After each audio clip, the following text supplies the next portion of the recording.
ጸሎታችሁን አትቀንሱ ባካችሁ። ደጅ ጥናታችሁን አትቀይሩ ባካችሁ። ምናልባት ለምነነው ሲሰጠን እንደ ተወደደች ቅድስት ሐና የማስጠበቂያ ጸሎታችሁን አድርጉ።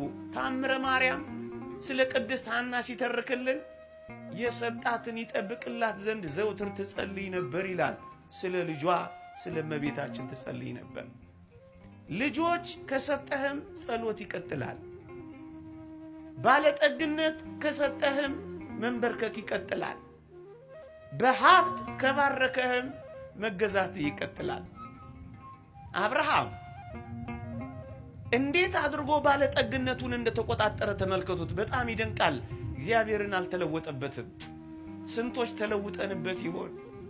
አዎ እጆቻችንን ዘርግተን እግዚአብሔር የሰጠን ቀን ደስታችንን ከሌሎች ጋር ያከበርን እግዚአብሔርን ግን የረሳን ስንቶች ነን? ለመመረቅ ናፍቀን እግዚአብሔር ውጤትን ሲያሳካልን በጭፈራና በዳንሶች በፓርቲዎች ያከበርን ስንቶች ነን? ስለት ተስለን ስለት እንደደረሰልን ስለታችንን የረሳን ስንቶች ነን?